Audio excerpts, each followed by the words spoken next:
on today's StoryBeat. Discipline and commitment are essential to being a writer. Like you can't be a writer unless you're disciplined and you're committed to the cause, which is like write the script, write the book, write the sonnet, write the symphony. Like if you're not disciplined, you can't get those things done because there's so much in the world that is telling you that it doesn't have value, that you don't have talent, that you're never going to get paid, that no one's going to care. All those signals are out there, and you just have to not listen to them. This is StoryBeat with Steve Cuden, a podcast for the creative mind. StoryBeat explores how masters of creativity develop and produce brilliant works that people everywhere love and admire. So join us as we discover how talented creators find success in the worlds of imagination and entertainment. Here now is your host, Steve Cuden. Thanks for joining us on StoryBeat. We're coming to you from the Steel City, Pittsburgh, Pennsylvania. My guest today, Tony Swofford, is an American writer and former U.S. Marine, best known for his memoir, Jarhead, which details his experiences in the 1990-91 Persian Gulf War as part of a surveillance and target acquisition scout sniper platoon. He received the PEN Martha Albrand Award for the art of the memoir for Jarhead.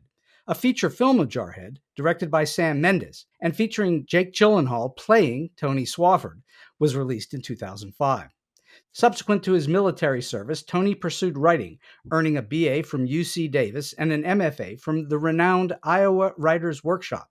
He's taught at the University of Iowa, Lewis and Clark College, and currently Carnegie-Mellon University. I've read Jarhead and watched the movie multiple times and can tell you Tony's story is as harrowing as it is darkly funny. I was blown away by the depths of Tony's beautifully written, dare I say, poetic telling of such a deeply personal, nerve-wracking experience. I've also read another of Tony's memoirs, Hotels, Hospitals, and Jails, which is an equally wild ride through his personal and family life, especially dealing with his ailing father, who was trying to maintain his boisterous lifestyle as his body was failing him. Both books are brilliantly written. I highly recommend them to you, as well as his novel, Exit A. Tony has also published fiction and nonfiction in numerous major publications, including the New York Times and Harper's. So for all those reasons and many more, it's a great honor for me to welcome the extraordinarily gifted writer Tony Swofford to StoryBeat today. Tony, I'm so glad to have you on the show today. Thanks for having me, Steve. Really happy to talk. Well, it's such a pleasure. So first of all, I'm sure you've heard this many times, but I must say it. Thank you for your service to our country. I greatly appreciate it. Thank you. Thank you for saying so. It truly. So let's go back in time just a little bit. As a young boy, which came first, thinking about being in the military or thinking about storytelling? They were they nearly coincided. Probably my in the years of about 12 to 14. Probably the first time I saw my father cry was when he was at his brother's gravesite in Georgia, and that brother had Billy had been a Marine, and he died in a fluke. He had the coolest Marine gig ever. He was an embassy guard in Copenhagen in the Oh, wow. 60s and probably having the time of his life. He was a Sure. good Baptist boy from Georgia, but I'm sure he was enjoying the life that one would have had. He got some funky flu and died from it. And he was my dad's immediate younger brother and probably the sibling that was probably meant the most to him. At any rate, I saw my father weep at his grave. Billy's portrait was up in my grandparents' house in Georgia. It's now here in my office, his Marine Corps portrait. And that was powerful for me. I didn't really know why. But there was also the cloud of Vietnam that kind of lived over my father, his service in Vietnam, that lived over my father and somewhat lived over our household. And so I think I was trying to put those things together. And that had to do, for my father at least, with military service, kind of like the ideas of masculinity, service and sacrifice and duty. And right about that time, I read Steinbeck's Of Mice and Men, Mm-hmm. and as many middle schoolers do, and Cannery Row. It was like the diptych of Steinbeck books that one would read.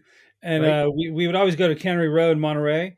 And after having read John Steinbeck's Cannery Row, where drinking and women of ill repute play pretty heavily, we were sitting there, and there was cotton candy and all of the the trappings of 1984 Cannery Row. And I realized that John Steinbeck's Cannery Row moved me much more than this Cannery Row that I was standing in experiencing. And that was the first time that I realized that the power of prose and the power of storytelling. And that was the first time I thought, oh, maybe I want to be a writer. And I didn't know what that would be, didn't know really what that looked like, but it seemed like a way to make a mark in the world. And I didn't really know. I was an okay athlete, wasn't a great student. I didn't know how else I was going to make a mark in the world. Well, it's interesting to me that you found Steinbeck at that time, because now that I think about it, I didn't equate the two as I was reading your books, but there's Steinbeck's really heavily influenced in there. Yeah, I think in his prose, in the power of his prose, the simplicity of it, the sort of pure power and adrenaline of his storytelling. I Hmm. wouldn't have been able to say those things at 14. I just knew that these characters in his books felt very alive and very real to me, and they were also a place where I could kind of escape. Those books were a visceral experience for you. You felt them in your gut. Yeah, I sure did, and I still have my I still have the copy of on that trip. I'd read Cannery Row, and on that trip, my paternal grandmother bought me a copy at a little gift shop there. It was that Signet paperback version that cost like $2.95 at Sure. a gift shop in Monterey in '84, and I still have that. So at the same time that you were reading this, you were then attending your uncle's funeral, and that's what triggered you to think about being in the military, not your father's service? No, sorry, it wasn't his funeral. It was he died in 1967. Oh, oh, oh. Yeah, sorry. So it was at his gravesite. Oh, I'm sorry. You said it, and I Yeah. misunderstood it. At his gravesite, but that's what inspired you to go into the service. Then was that not your father's service? Not so much my father's. Although certainly I wanted to sort of untangle that mystery. I knew like the thing that he didn't like talking about Vietnam. Every summer, a guy he'd serve with would come by the house. I think the gentleman lived somewhere in the Midwest. He'd pass through California. They'd go out by the pool with a six pack of Budweiser and some cigars and talk. And there was just something mysterious about like whatever was happening there between those two men, which I was never invited into, and I wanted to understand what that was. Hmm. So it was more like probably mood and tone that I was trying to figure out. Well, we're going to talk more about mood and tone in your writing, because it's very powerful the way that you get to tone in your work. Um, you've always been a reader then. If you were reading Steinbeck as a teenager, you were reading not the simplest stuff. That was a little more complex. Yeah, maybe a little more complex. I mean, I was a solid C- student in all areas, other than what we used to call English, and I excelled there. I understood language. I think I understood the power of language. I was like the family joker. I could get people to laugh. I think I could. I told a lot of lies too, and all writers I know are great liars, and so I could spin a yarn, I guess. And my father was a great storyteller too. He had a facility with language. He was a Southern guy with a beautiful accent, and he liked telling stories. And I learned something about sort of oral storytelling and making things up from him. Did you start to write as a teenager too? Were you already into that as something to do? No, I wasn't as a teenager. I don't think I had confidence in myself. I was still a reader, and then I didn't try to. I started keeping scant journals when I was in the Marine Corps. What do you mean by scant journals? What does that mean? Oh, just like a really bad absurdist poem here or there. And then sort of like, so and so's being an asshole today, and this life sucks. It's So sort of angsty. you weren't taking notes in the Marines knowing you were going to write a book, were you? No, no, I wasn't knowing. No, not at all. But enough, and I have a couple of those. They were essentially like my operation journals that I had also just write notes in, maybe time date stamps, where we were, what was going on. but not thinking, oh yeah, this will make a great book someday. I was only thinking, at war, like, shit, I just want to live. I would imagine that's true. What age were you when you went into the service? I was 18. I turned 18 in August, and I joined the Marine Corps in December of And by 1988. 19, you were in the Middle East. I turned 21 about 4 days after we landed in Saudi Arabia. Got it. Okay, so at what point did you, and you're only taking what you call scant journals while you're in service, what time did you start to write then? When did you say to yourself, you know what, I'm going to do this and be serious about it? When I left the Marine Corps, my first classes were at this community college in Sacramento, in the neighborhood I grew up in, called American River College, and I had the great fortune of studying with this gentleman named Harold Schneider, who's still the very best writing teacher I've ever had. Nice. He took me aside. He read some of my poems, and he took me aside and he said, "These aren't great, but maybe you have something here. Go read these 100 books, and I think I can teach you how to read like a writer, which is what you need to do first." Interesting. How does one read like a writer? Well, you attempt to understand what a writer is doing on every page. Mm-hmm. And you so like Martin Amis, I think it's in his intro to Saul Bellows' Ravelstein. He says that when we read a book, a page of Saul Bellow, a general reader, we're just in the story, we're following it. And when Saul Bellow looks at that page, he thinks about the 100 decisions that he had to make on that page. So I think you have to read as a decision maker, sort of like as a director, really, right? And it's about problem solving. So if you can start to sort of like reverse engineer how a writer has made a book, that's reading like a writer.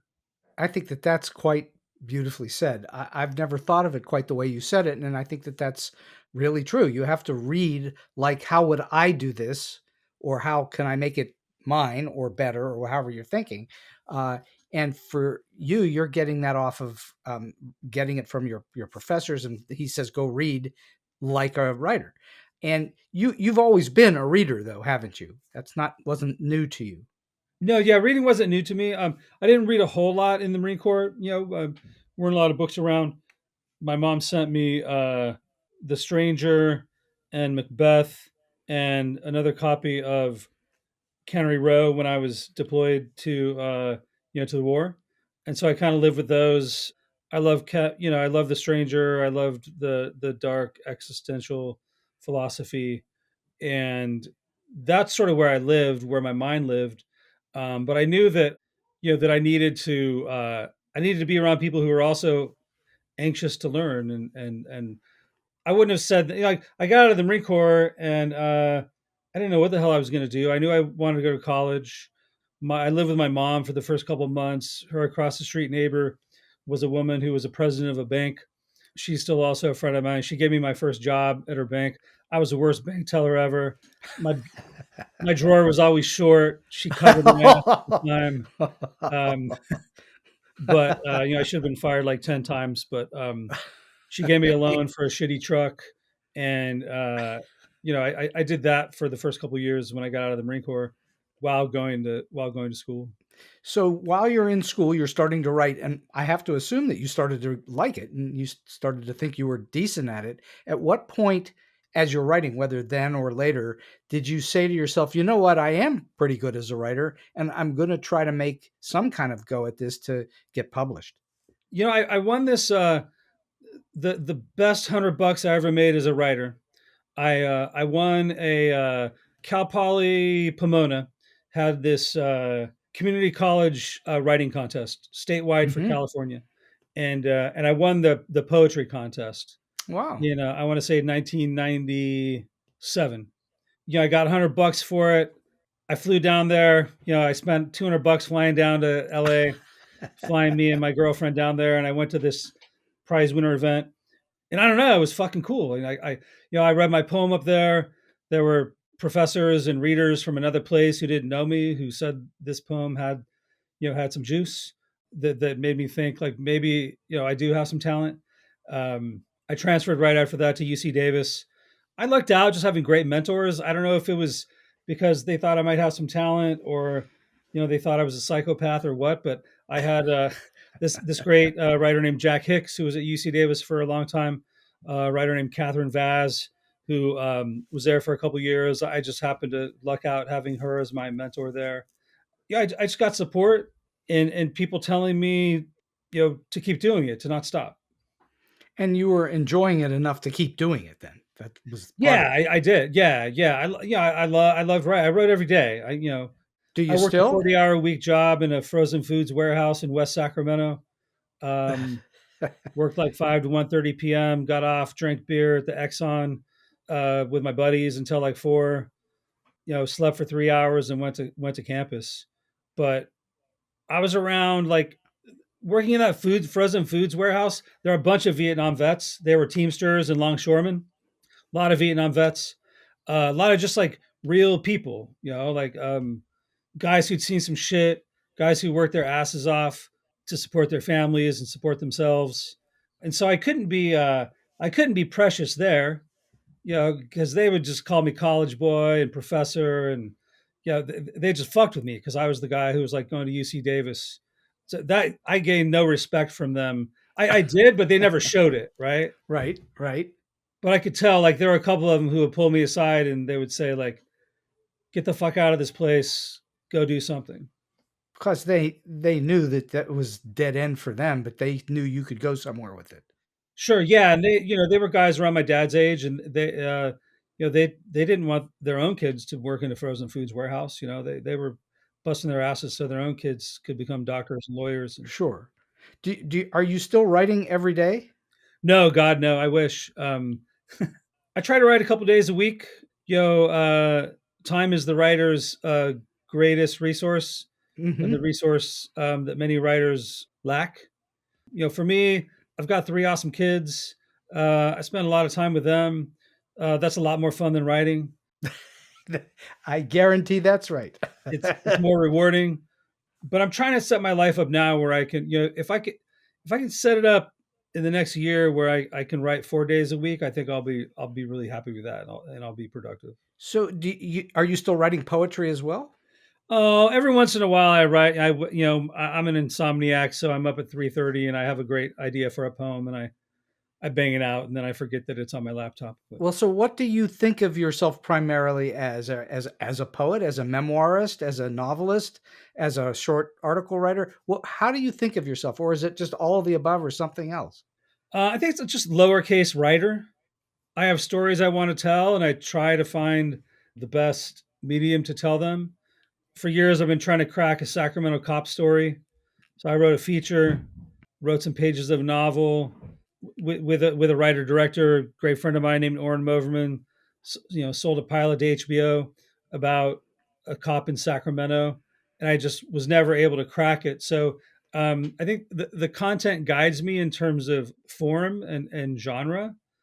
Yeah, I'm working on a novel. I'm working on a book of nonfiction. I'm working on a novel that's sort of about academia and marriage and tennis and religion. And I'm working on a book of nonfiction that's about bad feet and About bad feet. I have bad feet, so uh, and I'm working on a couple feature scripts. So when you say you couldn't crack the cop story in Sacramento, crack it as a novel or crack it as a feature or Well, I never series? cracked it. I guess I wrote a feature that I thought was really good, and then no one wanted it. It was about this dude who went around and whacked like 9 people on September 10th, 2001, and Okay. I called it the last true serial killer because he thought he was going to be famous, and he woke up well, he was dead, but the morning of September 11th, 2001, no one gave a shit that some guy had whacked like 9 people in Wow. Sacramento the night Well, before. that's a great idea. It's But a great fucking idea, but maybe it's just a bad script. That could be it. by the way, what we call that when you aren't able to sell it, we just call it Hollywood. Yeah, yeah. Nobody can sell a script in Hollywood, so don't feel the least bit bad about it because nobody can. I know. What we don't hear about are all of the scripts that didn't sell by even the famous people or the famous directors or famous writers. We don't True. hear about those. We Yeah. only hear about the ones they actually get through. which are a fewer number than what they've written. So, that's just the way it is. So I noticed in your two books, because I haven't read everything you've written, but I've read two of your books, there were themes in there that are intense and big. You're a very intense writer. And there are themes in your work about war and drinking and sex, camaraderie, death, love, and other human challenges. What draws you to those themes? They're kind of really heavy and intense. Well, I've probably been drawn to them since puberty, I guess. Um, because I knew my father had been in combat and lived in sort of the harshest depths of violence, and had seen the most horrible things that humans do to other humans, and that he was haunted by that. I wanted to understand violence, Mm-hmm. and sex, because sex. William Gass has this great quote where he says, "Sex is the first reason we read and the only reason we write." Well, if you think about it, that's true. Frank Capra once famously said, "All stories are love stories." Yeah, I believe they are. I totally agree with Capra on that. There are multitudes of kinds of love, but Right. they all, if they're powerful, love is the key. So if you come at it from the perspective that all stories are stories of someone wanting something badly and running into conflict to try to get to a resolution to their goal, if you think of it that way, it doesn't have to be romantic love. It can be the love of the pursuit. It can be the love of something that you want. So that's why they're all love stories. I think he was very spot on when he said that. Yeah, sure. It can be love of a sport, love of Absolutely. You could be love of war. It love could of be war. love of war. Yeah. But you focus quite a bit on sex and women and the pursuit of them, and that's clearly a big part of your upbringing, your background, and you've written a lot about it. I'm assuming most of it's true, if not all of it. It's not made up, right? It's not made up. No, no, it's not made up. And so okay, let me tell you why I asked this. I've written a ton of stuff that has nothing to do with my life. Obviously, things about me leak in just because that's the nature of writing. But I've never written anything. I've never written a memoir, and I've never written about myself or my own personal story, not in any way that anyone's ever seen or read or produced. But you've written at least two solid memoirs, and so that attracted you to talk about yourself. I am curious what drew you to write about yourself or to expose yourself to the world in that way. Well, it was probably my I don't know, it was the easiest thing to write about, frankly. My teacher, professor, mentor, friend, Chris Offutt, Kentucky writer. My first semester at Iowa, he was my professor. It was the first semester he was teaching there after he graduated from there like a decade earlier. And he has this great thing. He says, like, you have to find your crutches. Like it's a bitch to write. So, That you it know, is. if you can write well about sex and you want to lean in, then just write well about sex, and make it new and make people want to read it. Or if you can write about yourself. I do call myself a reluctant memoirist. It took me a while to get there. I didn't want to write a memoir. I wrote 13 short stories in graduate school for my thesis. Pretty good stories, not great. Most of them were published over the years. Um, Wrote a couple hundred pages of a novel that was set in the Gulf War, but it just wasn't clicking until the only part of that 200 pages that like really worked was the 200 pages that were totally autobiographical. Hmm. So I can't totally unpack or give you like the perfect reason why I reverted to memoiristic writing, for those two books. But it was, I guess, at the time, the most visceral and the most expedient writing that I was doing. It sounds to me it's what poured out of you that you needed to say, and frequently that's what takes a writer's attention is I got to say this now. Yeah, and I needed to say it as a young Marine. I knew, and then as like a non-Marine outside of the world, I knew that generals and politicians wrote most of the books and told most of the history of wars and warfare. And I also knew that they didn't tell the stories of young men and women like me, mostly young men, because I was a Marine Corps grunt. They did not tell the stories of, you know, a working class kid from Sacramento who's, most of his friends went off to college and got married and were living lives, and went over and was sucking sand and pretty sure he was going to die. Those stories weren't told. None, those books hadn't come out of the Gulf War, and I wanted to write that story.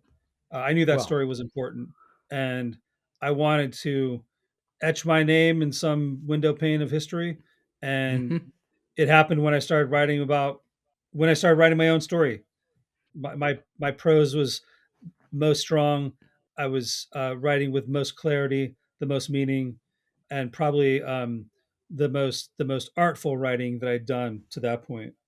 Well, I think you nailed that right on the head. It's your book is incredibly artful, and it doesn't need to be, though that's the way you wrote it. In other words, you could have written it like a, meat and potatoes reporter would write it, but you didn't. You wrote it with this heart and with this soul, and it's very artful in the writing, and your analysis of things is extremely artistic. While we're on it, it's amazing that you survived to tell your tale. That's the first amazing thing. Um, Tell the listeners who may not know about Jarhead a little bit more about what transpires in the book. Well, it's a Bildungsroman, really. It's a kid from approximately the age of 14 to 22, kind of lost. Dad's a little vacant. Parents are getting divorced. I'm not sure what I want to do with my life. Got a couple of knucklehead buddies who decide they're going to join the Marine Corps. They talked me into it. And then also it's key here that my father was extremely, totally, completely opposed to me joining the Marine Corps Because he knew. because he knew he did not want me to join the Marine. He didn't want me to join any branch of the military. He certainly didn't want me to join the Marine Corps because he didn't want me to die. Good reason. But of course, yeah, I was a 17-year-old kid, and he was divorcing my mom, and I was pissed, and so I was like, okay, well, I'm gonna do it. You know, I tell this story in Jarhead. When you go to the military, you go to these things called MEP station. I don't know, military entry processing stations, probably what it stands for. But the one that I had to go to was in Oakland. I lived in Sacramento. My dad drove me to Oakland, but he did a little dog leg over to Travis Air Force Base where I was born. And he pulled up to the hospital, and he was just like, "This is where you were born." And I was like, "Okay, man, get me to the fucking Marine Corps," But yeah, it was like that was an act of love on his part. Like, remember, please, son, that like this is where you came into this world, and I don't want you to go out in a body bag. Well, that is an act of love because he was concerned because he knew exactly what you'd be up against. He couldn't have possibly known, I don't think, that you'd be at war in the Middle East, I assume. No, certainly not. It was what, December 1988. So well before. But he was not an educated man, but he was smart enough to know that chances are, there's a pretty good chance that every 10 to 15 years, 20 years max, America is going to send young people off to fight and die. And that clock was ticking. Yeah, well, and of course, obviously it did happen. I'm wondering how important you think being a Marine and learning what you learned as a Marine, mainly about discipline and how to handle yourself, how that has impacted your ability to be a writer. How has your service worked its way, not in the storytelling, but in the process of being a writer? How has that helped you, or has it Oh, helped I think it absolutely helped. I think it's essential to me being a writer. I don't think if I hadn't gone to the Marine Corps, I don't think I'd be a writer. I would have wanted to be a writer. Probably would have written some bad books and kept them in a shelf somewhere. Gone to some writing work retreats here and there, and never had a book. But yeah, the discipline, the idea of mission and sort of mission completion is like essential to how a young person is essentially rebranded. One you? morning my mom was making me a cheese omelet, and then the next morning a guy was cursing in my face, calling me the most despicable names. That was the rebranding. That part of that rebranding was the idea of discipline and commitment, and discipline and commitment are essential to being a writer. Like you can't be a writer unless you're disciplined and you're committed to the cause, which is like write the script, write the book, write the sonnet, write the symphony. Like you, if you're not disciplined, you can't get those things done, because there's so much No in the world question. that is telling you that it doesn't have value, that you don't have talent, that you're never going to get paid, that no one's going to care. All those signals are out there, and you just have to not listen to them and believe in your talent and trust in your hard work, which is wrapped up in discipline. Well, there's no question most writers, no matter how good they are, never make any money at it, never actually make a living at it. So the idea of doing it anyway, despite that, is what separates the non-writers or the unsuccessful writers from the real writers, which are people who write. They write despite the fact that they don't know whether they're ever going to get paid for it. So what did you spend most of your time on while developing the book? You said you didn't really keep journals during the war. How did you remember it all? What did you do to develop the book? Well, I when I was working on the novel in grad school, I spent a lot of time in the stacks at the University of Iowa library. Rand had like a 20 volume series on the Gulf War, and I took out all those books, put them in a shopping cart, walked them to my house, and at the time, it was my first marriage, and I was married to a poet, and I had this beautiful office, the most beautiful office I've ever had in a cool house in Iowa City. And I just spent 6 months like reading about the war, reading every bit of journalism that's written about it, reading after action reports. Because I was a grunt with getting sand in my face every day, I didn't see like the large scale political atmosphere. I didn't know that. We'd get newspapers every once in a while. We'd listen to the BBC, so we knew a bit. But I needed to essentially like learn the macro of the war and understand it before I could build my micro bit of it. And then for me, when I finally was like, okay, fuck, I guess I'm gonna write a memoir, uh, which was like a dirty word to me. Why? Wait. Why was that a dirty word? I'm Because curious. because I wanted to be a novelist. I wanted to write the great American novel, Ah, and okay. I thought memoir was just kind of a cop out, and I still You do. you you wrote a very good cop out. Thanks, thanks. Then for me, like the act of writing is also like the act of thinking, and also in memoir, I would prefer to use the word autobiography, I guess, because it's more autobiography than memoir. But the act of writing is an act of memory retrieval and like Yes. moving into these spaces. So a lot of the rough writing was simply writing scenes, writing events, and then at the time I had this super cool office in Portland, Oregon that I paid $200 a month for, in a little building called the Semler Building that had the only manually operated elevator in Portland at the time. It was an awesome office, and I had an area that I just called free swim, and it was one wall where I would write on like 6x10 cards, and I would write a scene heading, and I would just like pin it to the wall.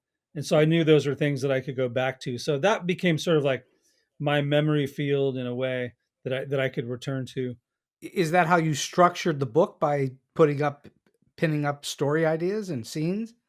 I did. I figured the structure out. I probably had 125 pages at least when I realized that I was essentially working with what I called tiles.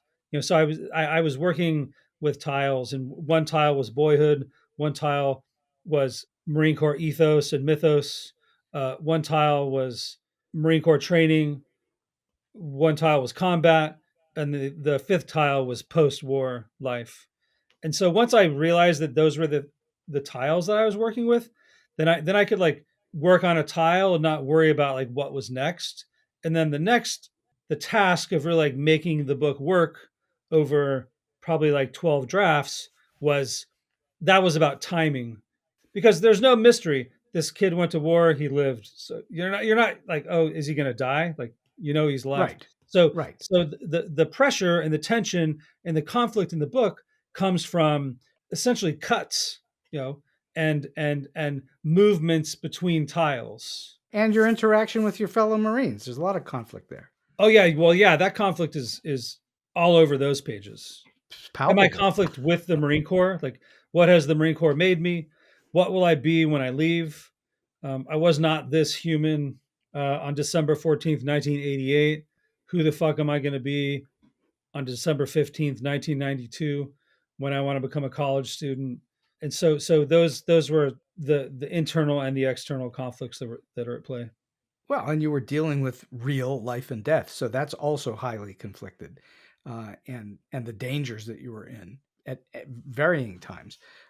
You were actually creating what came out of the early animation world. You were creating a storyboard Yeah, sure. by pinning those cards up, or tiles as you call them. You were storyboarding your story, and that's how you created this outline, I guess you could call it. I find that very interesting. So you were working in sequences and not necessarily in one overarching thing at any given time, and Yeah, that's it how was you it got was to the whole. it was absolutely sequence writing. Yeah. Yeah, I think that's fascinating. That made it easier for you because you were consuming smaller chunks, I assume. Yeah, sure. And back to Chris Offutt's advice to like make the job as easy as you possibly can. Hmm. And so when I figured out that structure, that structure was the key to me telling the story, the key to having any power, that was key to me figuring out the book. Because like when you've written 100 pages, you don't know if you have a book. Like you might have a book, but you can write 200 pages and not have a book. I'd already Of done that. course, So, of um, course. and one reason that those 200 pages were not a book was because I had not figured out the structure. I was just like writing cool scenes about Marines after the war, driving around America, growing their hair long, smoking dope, and having fun with girls. And that wasn't a book. That's why me personally, I like to outline. I like outlining because it tells me, is there a story here? Yes or no? And you can figure it out from doing that rather than wasting all of your time writing hundreds of pages to find out you don't have a story. The outline gives you that leg up. Yeah, outlines are really important. There are writers that don't use them and they succeed somehow. Yeah, I don't understand. I don't either. I've talked to any number of writers on this podcast who don't outline at all. They just go. And I frankly don't understand it. So now because you didn't keep notes, and now you say you went back and read a lot of material on the war in that era, in that time, you're then dredging memories up for yourself. Are you certain in your thinking at that moment as you're writing that your memories are accurate? I'm quite certain. I did do some fact checking. Like once I'd sold the book on about 100 or so pages. I wrote that book really. I wish I could write a book every 8 months, but so I wrote the book in 8 months. Wow, And that's when I was impressive. done, I reached out. I spoke to like 4 different guys, that were in the unit, and I fact check a number of stories. Like there's a story where this one Marine is desecrating a corpse with an entrenching tool, and I reached out to another Marine, because that's sort of the most egregious kind of horrible thing that anyone that I directly witnessed did, right? And this other guy was like, "Oh yeah, I remember that." And he told the story in like much greater detail, than I did, and remembered more like crazy, heinous things than I had. But I kept my version. But that was just like, "Oh yeah, yeah, that happened." So I'm going to read a passage from the book. It's a little chunk, but it's going to take a second to do because I just want to ask you, in terms of being an autobiographical, a memoir, whatever you want to call it, how difficult it was to get there. So you write in Jarhead, quote, I remember about myself a loneliness and poverty of spirit, mental collapse, brief jovial moments after weeks of exhaustion, discomforting bodily pain, constant ringing in my ears, sleeplessness and drunkenness and desperation, fits of rage and despondency, mutiny of the self, lovers to whom I lied, lovers who lied to me. I remember going in one end and out the other. I remember being told I must remember and then for many years forgetting. Okay, that's close quote. To me, that's poetry of the soul. You're not being a reporter so much as you're coming out of the depths of your guts. And the book overwhelmingly holds that same quality of writing. I am fascinated by this because, again, I don't know how to get there. How difficult was it for you to dig in and reveal that? Like to find that moment where I wrote that passage, or to do that throughout the book? Well, throughout the book, but both. How did was it painful for you, or were you trying to act like a reporter? It was both. You know, it could be both things simultaneously. Sometimes I was just trying to work and think as a reporter, and then other times, I knew that it would be a crap book or not a book if I wasn't just brutally honest about who I was as a young man and what my desires were. You're brutally honest. And you see right through those books right away, and they have no value when a writer is simply trying to impress the world with their intelligence, or their looks, or their emotional intelligence, or whatever. Like, those books have no value to me. Those writers are, you know, they're not writers. They're just, Do they feel like charlatans to you? yeah, sure. Like, if you care so much about your image that that's what you're writing, then it's not a book. No one's going to read that book in 10 years or 15 years. Or I want to write a book, and this sounds like grandiose, and I want to write a book that, someone would read in 100 years. Like, that was my bar. If I couldn't write a book that might possibly be read 100 years later, then it wasn't worth my time. I would like to think, of course, I won't be here in 100 years, but I'd like to think you've succeeded. You also write, the true friend from war is the friend who obliterates his own story by telling the stories of others. What does that mean?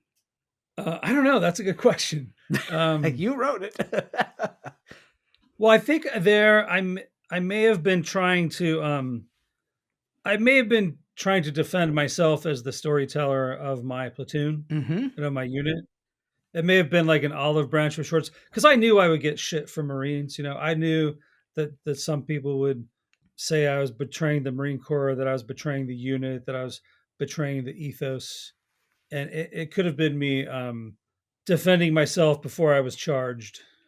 Defending yourself before you were charged because you knew you'd be charged. Yeah. Would you recommend to other writers to go through the process of allowing your own work to be adapted for the screen? Oh yeah, sure. Yeah, why not? Mark Bowden, Black Hawk Down, great writer, wrote that amazing book about the Philadelphia Eagles. Many great books. But I was on a panel with him right when Jarhead came out, the book, at the LA Times Book Fair, and someone asked him what he thought about Black Hawk Down, and he said it was the greatest 90-minute commercial for my book that could ever be made. There's truth to that, isn't there? But you also hear Yeah. stories throughout the history of Hollywood of writers who just become infuriated with how Hollywood has bungled what they think of as their baby. And I would like to think that you like Jarhead, although you tell me, are you happy with the way that turned out? Yeah, I mean, I love Jarhead. I think it's a great film. I think that Bill Broyles, amazing screenwriter, Mm-hmm. Sam Mendes, amazing director, top shelf actors, made a great movie. That the sort of emotional, metaphysical, artistic center of the book lives on the screen in what they did. I lucked out. It doesn't always happen that way. But when like I've been on plenty of panels where some writer starts complaining about Hollywood this and Hollywood that. I'm like, you cash the fucking check. Like that's the deal. Like, That is the go deal. away, and they're going to do something with it. There's that New Yorker cartoon. I got to track it down. I think I have before, but it's like poolside, two sort of corporeal gents in tuxedos snacking on appetizers, and the caption says, "The writer died, but we're still trying to figure out how to screw him." Well, that's the deal. Like, so I will say from my own personal experience of decades in Hollywood, if you're a writer in Hollywood or trying to have your writing created through Hollywood in some way, you would be wise to think about it as a mercenary would going to war. Take the money and move along. and do Yeah. your best, but don't expect it to be, the most wonderful experience or the most wonderful result. Take the money. That's what Hollywood is about. Yeah, I mean, you do the contract, you sign it, you cash the check. Yes, you do. You're not a director, you're not a screenwriter, you're not an actor. Shut up and go away. Exactly right. Anytime I hear writers complain about that, I just want to tell them to shut the fuck up. So briefly, because we're having a marvelous conversation about Jarhead, but I want to talk about hotels, hospitals, and jails as well. That I think would also make a hell of a movie. Totally different, a completely different thing. But I think it would make a hell of a movie. It's a road picture basically, and it's two guys, a father and a son, and wow, it's just wow. How long was it after you were in the Marines before you experienced what you wrote about in hotels, hospitals, and jails? It was quite a while. It's mostly kind of post Jarhead. I mean, the conflicted nature of my relationship with my father would sort of like be on a low simmer for a while, and then it'd be on a hot boil. He was somewhat erratic in his affections and erratic in his being there for me. Mm-hmm.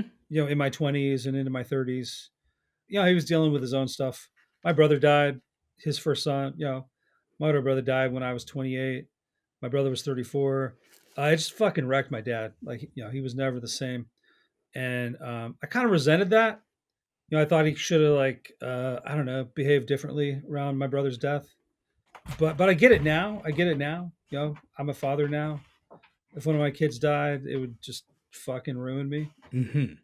But my dad and I figured it out. But the sort of the bulk of the RV trips and the bulk of the conflict is probably like '04, probably over 6 to 8 years. And how long did it take you to write that book? I wrote that book in let me think. I wrote that book in about 18 months. And at that point, you'd already written Jarhead, right? Jarhead came out in '03. My novel Exit A came out in '07. And I was kind of looking for a book, like John McPhee says, looking for a ship. My dad blasting around America in his RV. I was like, oh, that's the ship. Let me let me tie onto that and see where it takes us. So at that point, were you taking notes? Were you keeping a journal of some kind? I was definitely taking notes. The last few trips we were on. Because at that point, you were probably starting to think about a book, weren't you? Yeah, and I was even sort of underway. I probably illegally recorded him a few times in the RV. Did he know you were thinking about turning it in that trip or your experiences into a book? On the last trip we took, which was I think I flew to California and we drove out to Colorado Springs, or not Colorado Springs. We drove to Aspen because I would participate in this event where at Snowmass at that mountain, this VA winter sports clinic where they teach disabled vets how to ski, Mm-hmm. and I would teach a writing course there. And so on that trip, my dad knew that I was writing. I just told him, I was like, by the way, I'm writing about all of this. But yeah, I have to give my dad credit. Like most male friends that I have some shit with their dads. Like I don't know many that don't. And a lot of them are writers and directors and artists, and I don't know if that just wanting to be a creative person inclines you toward conflict with your father or what, but like many of them do. And I have to give my dad a lot of credit because I say it in the book, his phrase is always like, get the venom out. But he would say, he had this beautiful Georgia drawl, he'd say, get the venom out. He called me Tone, get the venom out, Tone. And he said, he was emotionally, he had a really high emotional IQ. He said, if you don't, it will hurt you when I'm dead. Well, obviously, I never and will never have a chance to meet him, but it seems to me that he was a very interesting character. He was a real character. He was a great storyteller. People love my dad. I mean, my friends love my dad. Like my friends loved hanging out with my dad. My friends love going to a strip club with my dad. Like going to a bar with my dad.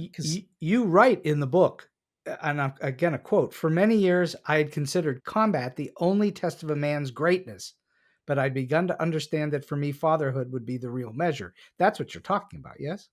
Yeah, absolutely. And my father admitted it, like my father did not achieve greatness as a father.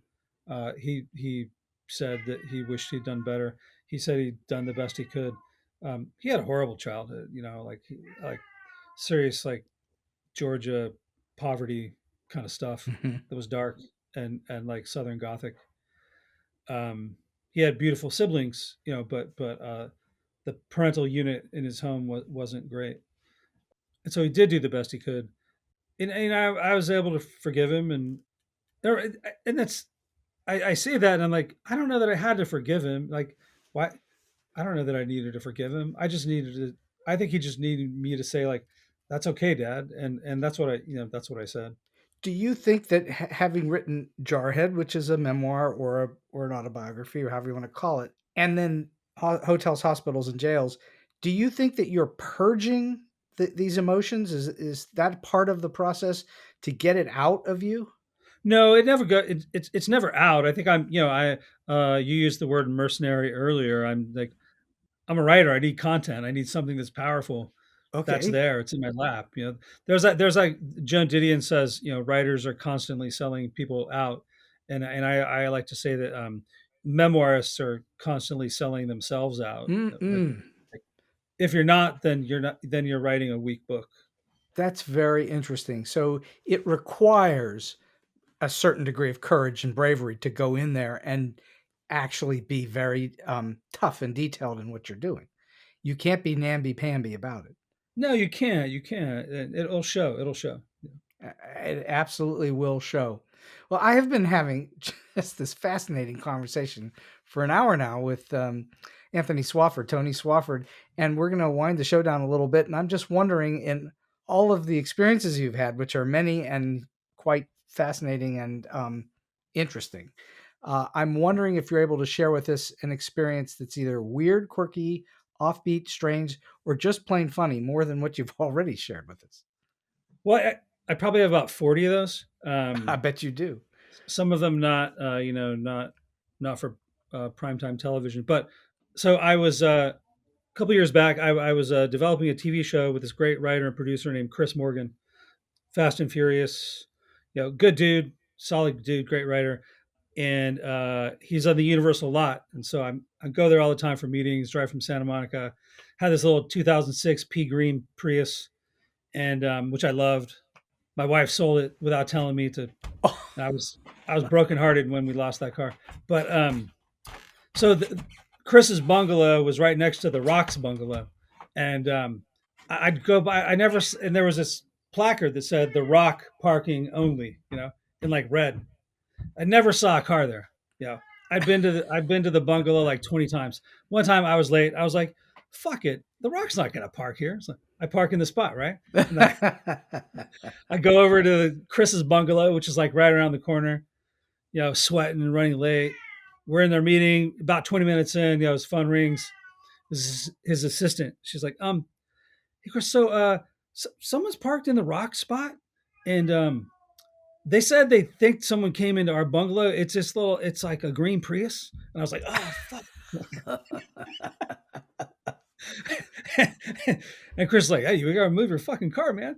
It's the Rock, So I run out and like, sure as shit, there's the Rock sitting in like a Panamera GT3 or something like that, like waiting for the jerk who parked his Prius in his spot,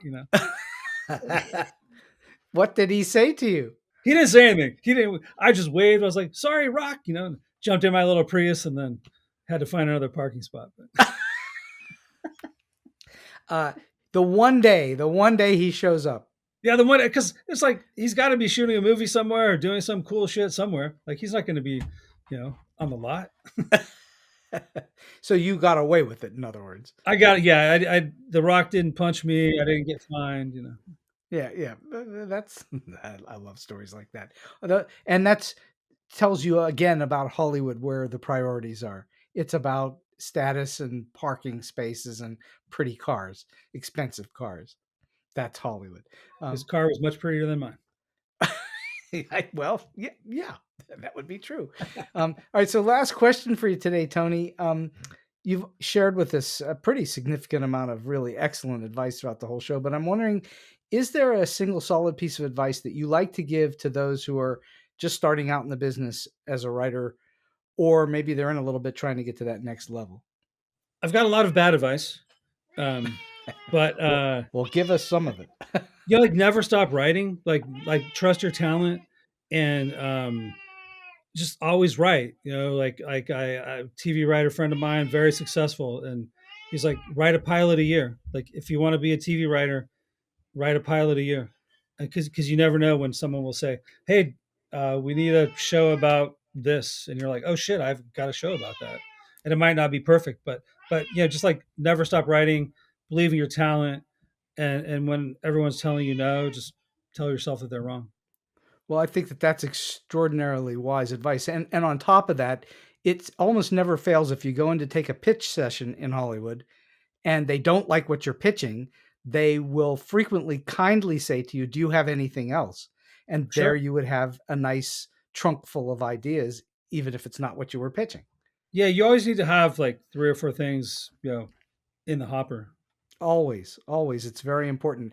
And I just want to point out to our listeners that we did have a visitor from the world of cats here today, Sorry, which is yeah, that's a cat we call Freddie Fender. Freddie Fender. Yeah. Can Freddie Fender play? No, he can't play for shit. He can't play. Tony Swofford, this has been so much fun for me, and I can't thank you enough for your time, your energy, and your wisdom today. It's just been terrific chatting with you. Absolute blast, Steve. Thanks. Thanks for your insights and for the great time. And so we've come to the end of today's Story Beat. If you like this episode, won't you please take a moment to give us a comment, rating, or review on whatever app or platform you're listening to. Your support helps us bring more great Story Beat episodes to you. Story Beat is available on all major podcast apps and platforms, including Apple Podcasts, YouTube, Spotify, iHeartRadio, TuneIn, and many others. Until next time, I'm Steve Cuden, and may all your stories be unforgettable.